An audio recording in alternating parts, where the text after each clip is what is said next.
j'ai laissé Yara à la crèche là. Elle a pleuré. En plus j'étais là parce que je remplissais des papiers mais elle ne me voyait pas. Donc j'entendais en fait qu'elle pleurait encore après que je sois partie. Je suis dégoûtée. En même temps je m'en doutais, hein, c'est normal, elle est collée à sa mère depuis presque 2 ans. Donc bon, c'est comme ça. Elle va s'y faire avec le temps. Mais il faut qu'elle se sociabilise là, c'est plus possible en fait. Il faut vraiment qu'elle voit d'autres personnes, qu'elle s'habitue aux inconnus, etc. Parce que c'est un petit peu une sauvage.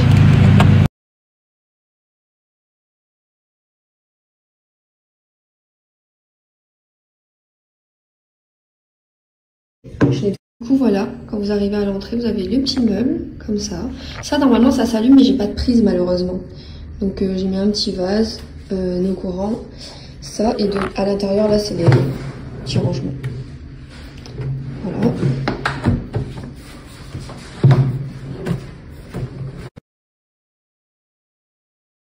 Je fais ce que je veux. Après t'as fait ça, regarde. Je fais ce que je veux. Du coup les filles, on va faire l'omelette vietnamienne, ok? T'inquiète, si on voit des choses, je vais couper de toute façon. Donc là, je vais mettre 6 œufs. Ici, il y a des œufs blancs et des œufs marrons. 1, 2, 3, 4. Je vais en mettre 8 moi, parce que les filles, elles aiment trop. Et du coup, il en faut plus, quoi. Dans l'omelette, alors moi, je sais pas pourquoi, mais en tout cas, ma mère a fait comme ça. Ma mère, elle rajoute de l'eau. Donc, je vais rajouter de l'eau. Genre... une petite lichette d'eau, quoi.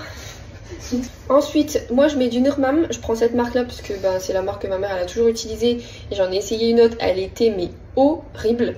Donc voilà, je vais faire 8 tours pour 8 œufs, ok? Donc 1, 2, 3, 4, 5, 6, 7, 8. D'oignons de cébette, ciboule, bon vous l'appelez comme vous voulez, nous on l'appelle la ciboule.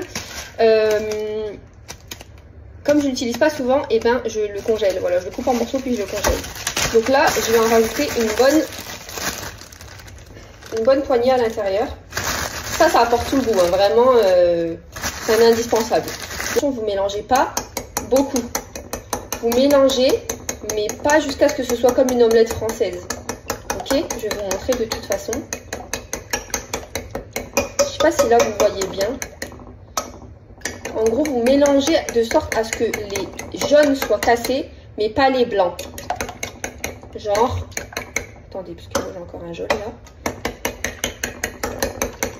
Genre comme ça. Alors, attends, je vous montre. Donc vous voyez, là, vous mélangez de sorte à ce que ce soit comme ça. Les jaunes sont mélangés, mais pas les blancs. Et c'est ça ce qui va donner une texture super spéciale à l'omelette. Puis dans une poêle, vous mettez pas mal d'huile de tournesol, comme ça. Voilà. Donc là, mais pourquoi le flash s'est mis? Bon bref. Là, l'huile, elle est bien chaude et vous versez tout ça. Ça va vous paraître énorme, mais en fait, je vais vous montrer après ce qu'on fait, ok? Donc là, ça va cuire un peu en dessous. Dès que ça cuit un peu en dessous, vous rabattez comme ça, à chaque fois. Donc là, ça a cuit ici, hop, vous rabattez comme ça. Vous voyez? Et après, ça va vous faire une omelette baveuse. Donc si vous n'aimez pas quand c'est baveux, c'est pas trop la recette. Ma mère, elle aimerait pas trop que je vous dise ça, mais vous pouvez la cuire cuite en fait, tout simplement. Mais moi, les filles, elles aiment trop. Donc voilà, à chaque fois, vous attendez un peu et vous refaites ça. À chaque fois, vous attendez un peu et vous refaites ça. C'est pas grave si ça se craque, on s'en fiche. Bon, faut pas que ça se craque de ouf, mais tant que vous avez encore de l'omelette, c'est pas grave en fait.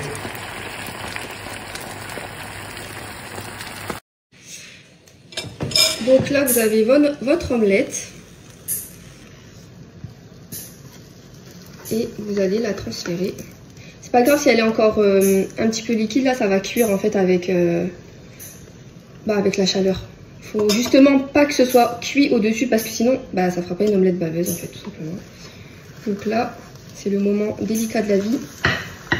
Et hop là, laisse à droite. Yay! Et voilà.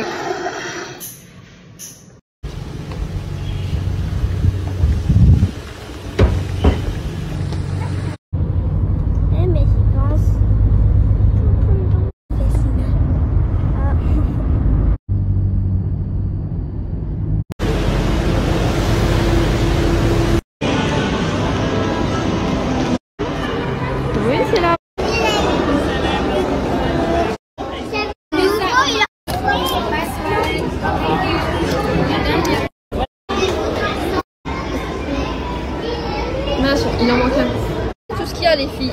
De la glace, du café, des snacks? À mon avis c'est ça les snacks.